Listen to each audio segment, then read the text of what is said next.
तो रोज़ की तरह आज फिर आ गई हूँ किचन में। यार ये किचन से ज़िंदगी ख़त्म क्यों नहीं होती, कब होगा ये ख़त्म, किचन कब आएगी मेरी प्यारी सी बहू। बहू सोच तो मैं रही हूँ कि बहू आ जाएगी तो किचन से छुट्टी मिल जाएगी, बट मुझे लगता नहीं जैसे मेरी औलाद है उसने यही बोलना है, मम्मा आप खाना बना दो ना, बाबू को रेस्ट करने दो। तो ये थोड़ा सा फन था जो मैं सोचती हूँ कभी कभी कि अगर मेरे बेटे की बहू आ जाएगी तो मेरा बेटा यही बोलने वाला है मुझे कि मम्मा आप ही बनाओ खाना, वो तो बैठ के आराम करेगी। लेकिन कोई नहीं यार, बच्चों की खुशी में ही अपनी खुशी है। ये मैं सिर्फ बोल नहीं रही हूँ, ये मैंने सोचा है कि मैं ऐसा ही करूँगी। जो अपने बच्चे के लिए करती हूँ मैं उसके लिए भी वही करूँगी, क्योंकि हमारे घर में ना बेटियाँ नहीं हैं, तो इसलिए मैं अपनी बहू को अपनी बेटी बना के रखूँगी 110%। तो ये है मेरा माइंड सेट फ्यूचर के लिए, भगवान ने चाहा तो ऐसा ज़रूर होगा। फिर उसके बाद डुग्गू आ चुका था किचन में, कह रहा है बैंगन बना रहा हूँ, बैंगन की सब्जी। उठा लहसुन रहा है और आलू रहा है और कह रहा है कि बैंगन की सब्जी बना रहा हूँ। भाई कौन समझाएगा इसे, कितना पढ़ाऊँ मैं, कितनी किताबें पढ़ाऊँ मैं इसको, थक गई हूँ मैं तो पढ़ा के इसे। लेकिन इसने बैंगन ही बोलना है और सब्जी को। उसके बाद फिर इसने बोला कि मम्मा मुझे खेलने दो खेलने दो खेलने दो। मैंने कहा भाई खेल ले, तू बना ले अपना बैंगन। चावल और क्या खाया, सब्जी और क्या खाया, पानी पूरी, गाजर का हलवा नहीं खाया। वाओ, चलो बना लो अपना खाना, बैठ जाओ, सिट डाउन।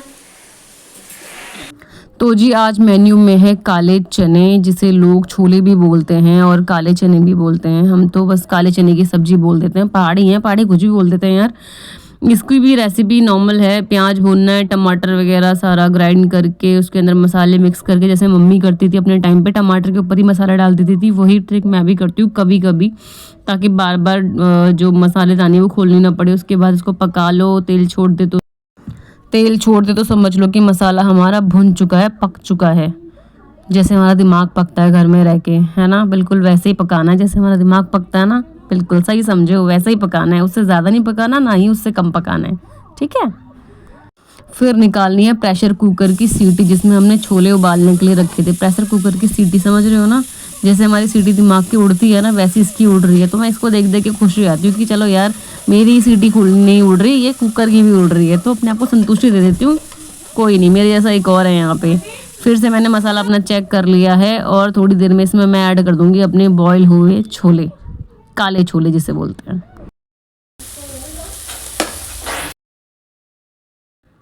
अब मैं कुकर का ढक्कन खोल रही हूँ, और कुकर का ढक्कन खोलने के टाइम पे ना मुझे बहुत डर लगता है, क्योंकि पिछले महीने मतलब 2 महीने पहले ना यही ऐसे ही प्रेशर कुकर को ओपन करने में मेरे दोनों हाथ जल गए थे बहुत ही बुरी तरीके से। तो मैं उस दिन से बहुत ज़्यादा संभल गई हूँ, सीटी पूरी निकालती हूँ, उसके बाद ही कुकर की जो लिड है वो ओपन करती हूँ। बहुत ज़्यादा डर गई हूँ यार मैं उस टाइम से। फिर उसके बाद मैंने डाल दिए अपने काले चने, छोले जो भी कह लो, वो सब मैंने अपने मसाले के ऊपर से डाल दिया है और इसको छोड़ दूंगी पकाने के लिए मैं 10 से 15 मिनट के लिए ढक्कन मार के। तो लीजिए मज़ा, आप भी देख लीजिए कैसे बने हैं छोले, बहुत ही टेस्टी बने थे मेरे हिसाब से। घर वाले तो कभी तारीफ़ करते ही नहीं है, मैंने तो पूछना भी छोड़ दिया भाई कैसा बना है, मैं नहीं पूछती अब, आप भी मत पूछना। Bye bye guys.